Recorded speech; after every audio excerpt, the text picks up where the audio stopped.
Olá, estamos iniciando mais uma edição do Consumidor em Pauta, um programa com a realização da TVE, um espaço totalmente dedicado para você, telespectador, para você, telespectadora, para dirimir as suas dúvidas ou questionamentos nas mais diversas áreas do direito? Não, especificamente nas áreas do direito do consumidor, do direito do trabalho, do direito previdenciário, do direito comercial, do direito de família e sucessões e também do direito imobiliário. No programa de hoje, nós estamos recebendo aqui o Dr. Pedro Verdi, que estará tratando do direito de família e sucessões, respondendo às questões ou às dúvidas que foram enviadas para o nosso WhatsApp 51985946773 ou então para o nosso e-mail consumidorempauta@tve.com.br. Seja bem-vindo, Dr. Pedro, mais uma vez. Muito obrigado, feliz em estar aqui colaborando, levando informação aos nossos telespectadores. Perfeito. Esse tema realmente ele é um tema bastante amplo e complexo, né, nos seus diferentes questionamentos e dúvidas. E vamos então iniciar com a questão enviada pela nossa telespectadora Helena, que coloca o seguinte: meus filhos não têm controle dos gastos, torram tudo o que cai na mão deles. Existe alguma forma de eu proteger, a herança que vão receber após a minha morte? Pergunta Helena, doutor Pedro. Olha, veja só que situação. Ela está preocupada com esse gasto desenfreado aí, que, enfim, enquanto o dinheiro for deles, tudo bem, mas ela se organizou, trabalhou uma vida, imagino, vai deixar um patrimônio e não quer que os filhos torrem esse valor e acabem ficando numa situação ruim. Infelizmente, depois que ela falecer e os filhos herdarem, ela não tem controle, ela não vai ter controle sobre isto. Mas o que ela pode fazer é, em vida, fazer um planejamento sucessório em que uma parte desse patrimônio, ela pode testar algumas cláusulas, pode testar as transferências dos bens, se forem bens imóveis, com algumas cláusulas que inviabilizem que esses filhos vendam os imóveis. Doutor Pedro, só para fins de detalhamento, quando o senhor usa a expressão testar... Fazer um testamento. Porque eu que sou leigo parece testar de experimentar. Não, fazer um testamento. A gente tem que cuidar às vezes, não é só cuida para não ser formal, mas ainda assim obviamente fazer um testamento, porque qualquer pessoa pode, em vida, distribuir como quiser 50% do seu patrimônio. Inclusive, se ela acha que os filhos vão torrar, posso dar para outra pessoa que não vai torrar, que vai gerenciar e que vai, inclusive, pagar contas deles, por exemplo. Correto. Ela pode doar, pode deixar em testamento. Mas ela também pode clausular, inserir cláusulas que proíbam eles de vender imóveis, determinados imóveis. Não podem vender, mas podem, por exemplo, alugar e daquele valor ali se sustentarem. Então, sobre 50% do patrimônio, ela pode fazer isso. É só que tem que ser um patrimônio imobiliário. Valores, não existe essa possibilidade.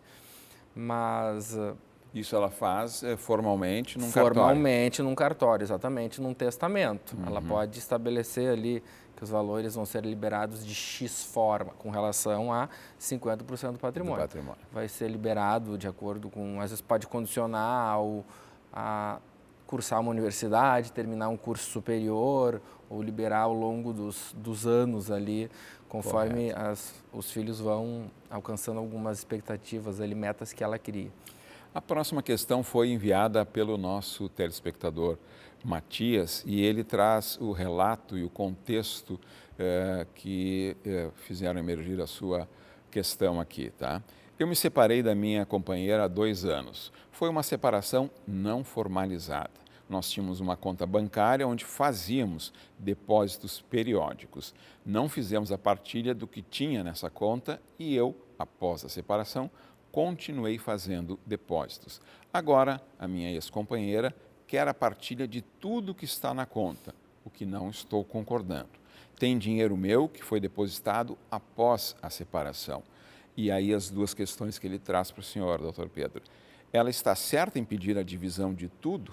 E ainda mais, pede sua orientação, o que devo fazer? Não, ela não está correta. Ainda que não esteja formalizada essa separação, no momento que o casal se separa faticamente, acabou a nossa relação, cessam ali todos os direitos e deveres que decorrem de uma relação, todos os direitos. Não vou falar deveres que vou ampliar muito a questão. Todos os direitos que decorrem de uma relação conjugal ou de uma união estável. Então, no momento em que eles se separaram, o patrimônio não se comunica mais. Então, o que é adquirido após isso, ainda, como o caso deles não tenham formalizado o término da relação, patrimônio adquirido posteriormente por um ou por outro não se comunica. Esses valores que ele colocou, ainda que numa conta que teve um período de aportes conjuntos, o valor posterior que ele colocou não se comunica. Isso aí não adianta ela tentar, isso aí é legal, isso está na lei, não é nada sujeito a interpretações, isso está na lei, que é dessa forma. Só pensar, não seria nem justo. Eu me separei por algum motivo, não posso formalizar agora, não tenho dinheiro para pagar um advogado, não tenho condições de pagar o imposto, vai ser penalizado por isso? Não, né? Claro que não. Então, o que ele deve fazer é buscar a formalização. Se não tiver filhos menores, eles tiverem entendimento, podem fazer em próprio cartório, um tabelionato, a formalização do encerramento dessa relação com a partilha dos bens. Agora, acho que a própria questão dele já deixa subentendido que não há acordo, né? Então, terá que ser feito sob a forma judicial. Né? E o juiz é que vai dizer não. E enquanto isso, doutor, por exemplo, quanto está esse processo de tentar formalizar, enfim, dar o caráter legal que o senhor sugeriu aí, recomenda, né? Quanto isso, se a conta é conjunta, a pessoa vai continuar acessando e podendo utilizar. O que ele deve fazer nisso? Tem alguma medida judicial que possa... Sim, ele pode pedir o bloqueio desses valores, entrar com a ação e já pedir imediatamente o bloqueio, é comum. Tá, mas aí o bloqueio ele também não vai ter acesso. Claro, ele também não vai ter acesso, mas ele tem que parar de depositar nessa conta. Tá certo. Ele tem que depositar em outra até resolver essa questão, senão ele vai ficar preso com... Mas também há a possibilidade de demonstrar. Nos separamos de fato em tal data, eu fiz X aportes após essa data. Esse valor, liberação, né? Ele pode pedir uma liberação ou já fazer um saque antecipado. De qualquer forma, tudo que é feito depois tem como o judiciário vai compensar. Ele tirou um valor indevido que é partilhável, ela tirou um valor indevido que é só dele. Depois, no final, para equilibrar essa partilha, o juiz vai determinar, né, que um pague a parte do outro. Então, dá ele ver isso de uma vez, não deixar muito tempo se arrastando e parar de depositar na conta conjunta. Tá certo. Antes de encaminharmos a próxima questão, eu lembro a todos que existe uma possibilidade de você assistir novamente o programa de hoje, né, revendo a sua questão, as outras questões também que foram respondidas hoje, de uma maneira muito fácil, muito prática, assim, amplamente conectada com o modo de vida de cada um de nós. Como? Você vai no YouTube, no canal da TVE, lá no programa Consumidor em Pauta, estará o programa de hoje, né, e os programas anteriores, e você poderá assistir no momento que você considerar mais apropriado no seu dia a dia. Dito isso, lembrando aos telespectadores sobre essa outra alternativa, vamos para a próxima questão, doutor Pedro. Vamos lá. O telespectador optou por não se identificar e diz o seguinte: um contrato de namoro pode garantir que não há caracterização de uma união estável? Pergunta ele. Mais uma questão: como tratar o contrato de namoro sem balançar o relacionamento? Gostei da expressão balançar o relacionamento. Respondendo a primeira parte, não, o contrato ele não garante que não haja uma união estável, porque o que vai definir a relação existente que surgir ali vai ser a realidade fática daquela relação. Então, eu posso fazer um contrato lindo dizendo é um namoro, mas na prática ser uma união estável. Um exemplo que eu dou por exemplo, vou fazer um contrato dizendo o meu carro é azul, fazer um documento dizendo o meu carro é azul. Daí eu vou lá, e ele vamos imaginar, eu vou lá e pinto ele de vermelho. Não tem contrato que vai convencer ninguém de que o carro é azul, o carro é vermelho. Então, se essa relação é um namoro, mas se os requisitos da união estável, como se apresentarem publicamente enquanto casal, se for uma relação duradoura, sem interrupções contínuas, né, que ela seja contínua e que esse casal se porte enquanto casal, se veja como família, refira a nós, a nossa família, entendeu? Se porte como se casados estivessem. Sim. Esqueça o namoro, começou uma união estável. Eu até costumo dizer, se vai fazer um contrato de namoro, está numa fase de namoro, conversa com o seu advogado de 6 em 6 meses para ver em que momento esse namoro já está virando uma união estável. Como é que Diversos casos a gente diz, não, isso não é namoro, esquece. Às vezes, a gente pensa em ter filhos, esquece namoro, isso aí é plano de constituir família. Isso aí já vamos direto para uma união estável com separação de bens. Agora, a parte que ele questiona como tratar isso, né, são os assuntos tabus que a gente tem, morte e tudo que envolve questão patrimonial, mas eu devolvo uma questão para ele. As pessoas não se dão conta, mas quando elas casam, elas estão assinando um contrato. Porque todo mundo que casa tem que referir qual é o regime de bens. Então, é um contrato que trata de patrimônio. Então, a gente tem que ter clareza de que é importante tratar de patrimônio. Então, hoje em dia, eu acho que eu arriscaria dizer que em torno de 50% dos casais, se não mais, se separam, acabam se separando. Né? Hoje em dia, com a emancipação da mulher, a mulher colocada profissionalmente, socialmente, em pé de igualdade com o homem, as mulheres não ficam mais presas a casamentos por questões materiais. Né? Eu vejo muito mais divórcios de jovens. Então, é uma realidade. Isso tem que ser enfrentado com maturidade e pé no chão, por mais apaixonados que estejam. Olha, estamos, né, apaixonados, nos gostamos, mas a gente sabe que o futuro ninguém sabe, né? 5, 10 anos, muita coisa pode acontecer.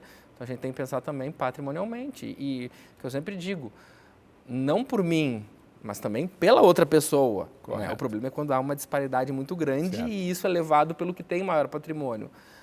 Pode sim, né, surgir alguns melindres ali, mas isso faz parte. Né?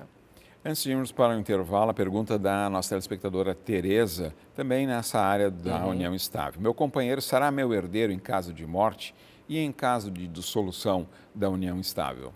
Essa é fácil, será. O companheiro é herdeiro em caso de morte e em caso de separação, ele também recebe os bens que foram adquiridos na constância da união, se regime da comunhão parcial de bens. Perfeito. Consumidor em Pauta vai para um breve intervalo e já voltamos tratando aqui do direito de família e sucessões com o Dr. Pedro Verdi. Nos aguarde. Até já.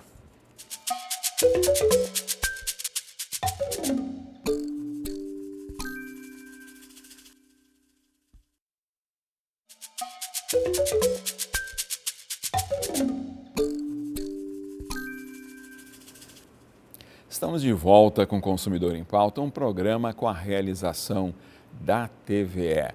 Um espaço dedicado para que você dirima suas dúvidas e questionamentos nas áreas do direito do consumidor, do direito do trabalho, do direito imobiliário, do direito comercial, do direito previdenciário, do direito tributário e do direito de família e sucessões, que é o programa de hoje, que está recebendo aqui o Dr. Pedro Verdi. As questões e as perguntas foram enviadas para o nosso WhatsApp 51 985 946 7773 ou então para o nosso e-mail consumidorempauta@tve.com.br. A próxima pergunta, Dr. Pedro, é do nosso telespectador Augusto.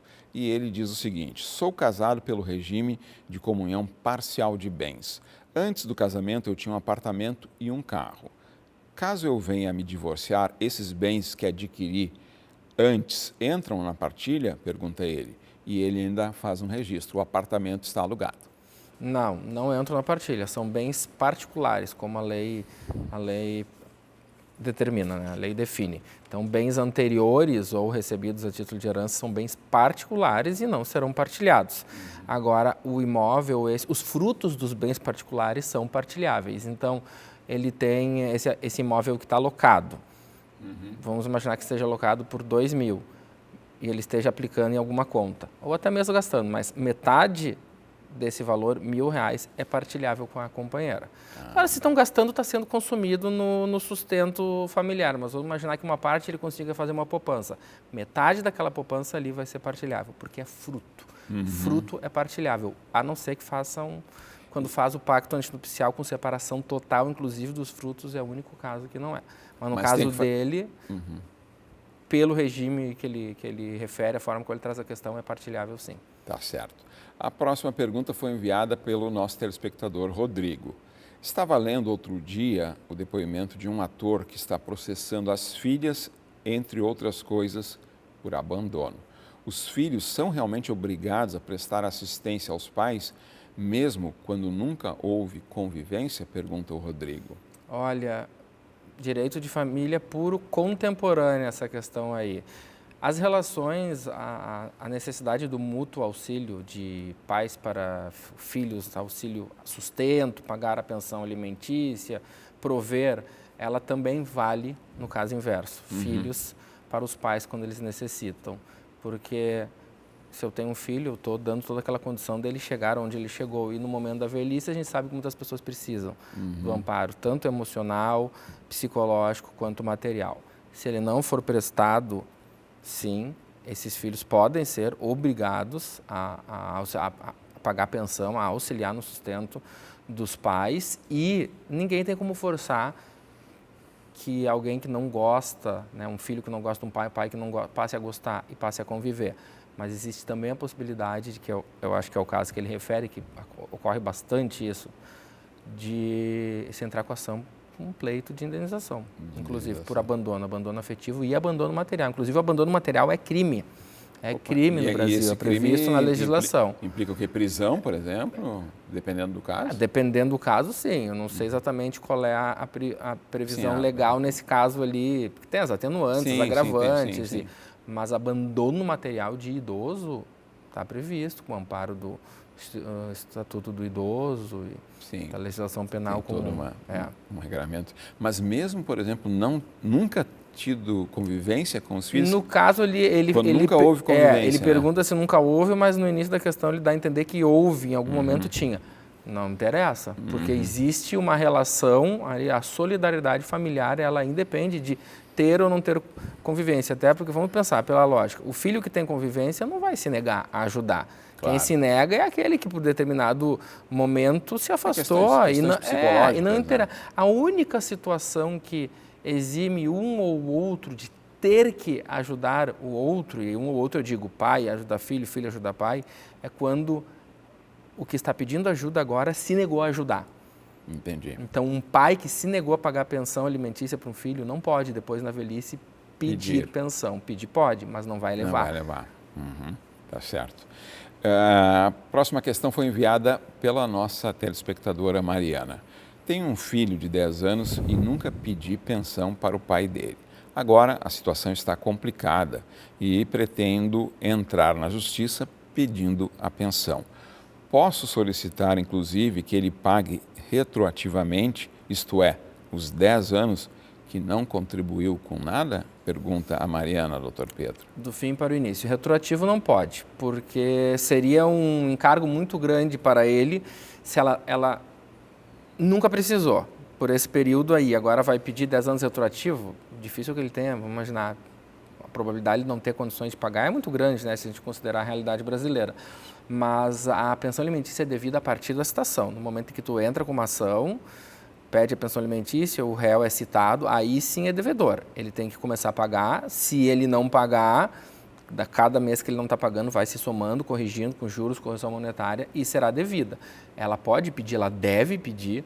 A gente sempre diz, porque a pensão alimentícia ela é independente da mãe precisar para custear a despesa do filho, ela é um direito do filho. Então, não preciso desse valor. Põe numa conta, põe numa poupança para o futuro desse filho, vai estudar, vai para uma faculdade, vai fazer um intercâmbio.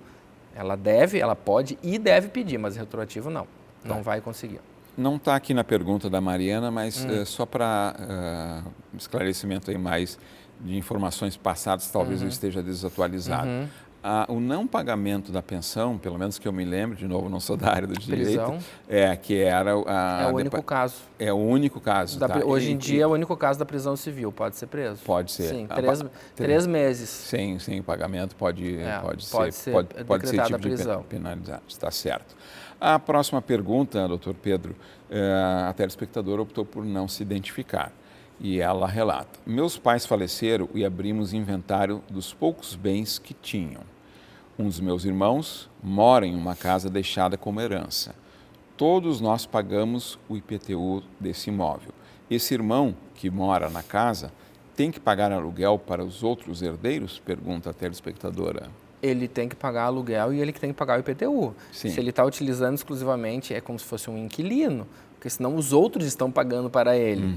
Então ele tem que... Ela refere se foi encerrado o inventário? Acho que não foi, ela né? não cita se foi encerrado ou não. Se não foi encerrado o inventário... Ela só diz que abriram o inventário, mas não se não fala foi que... encerrado o inventário, porque enquanto não é encerrado o inventário, nenhum bem é de ninguém, tudo é de todos, porque na partilha vai ser distribuído de acordo com o interesse deles ali.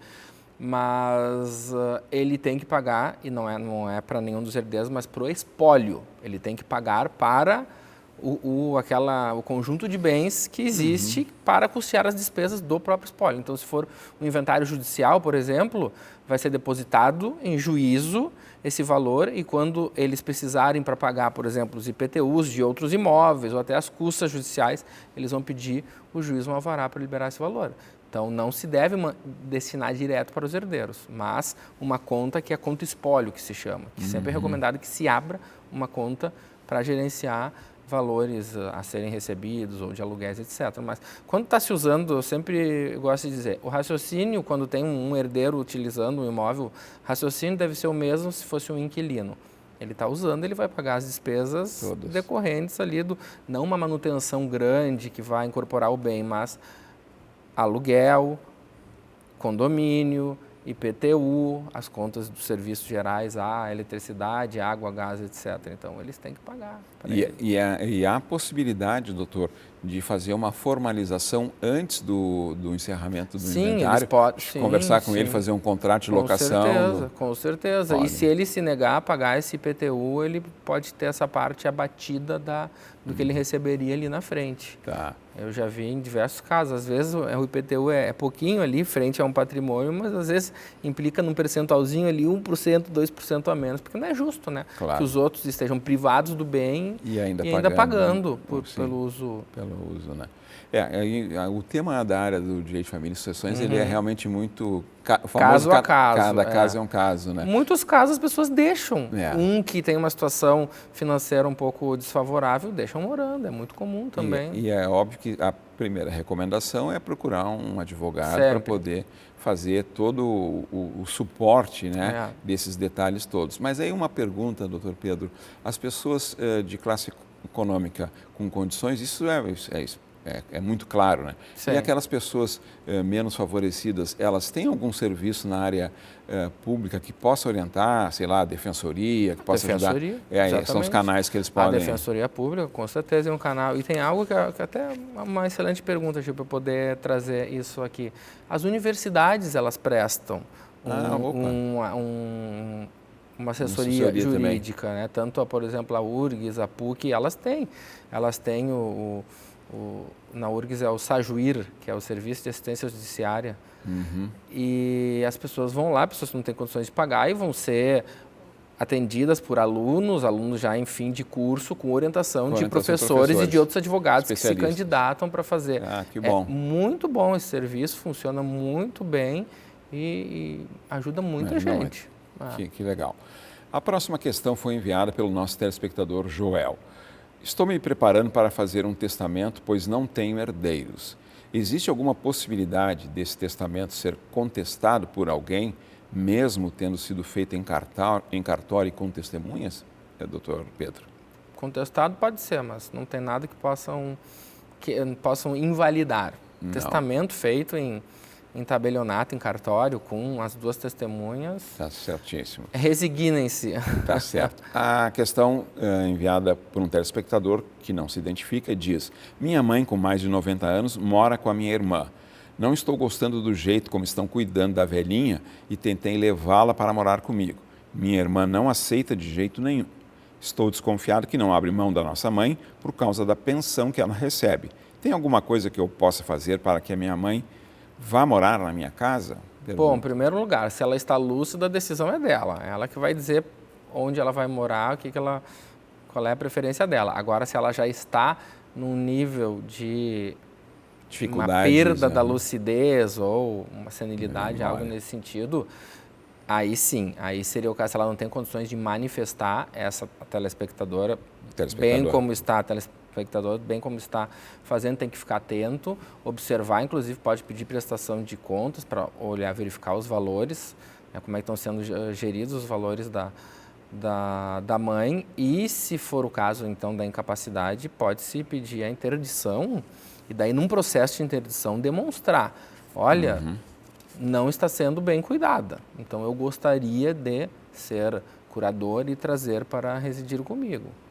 Então essa é a alternativa em caso de incapacidade. Agora, se for a vontade dela, não tem o que fazer. Tá certo.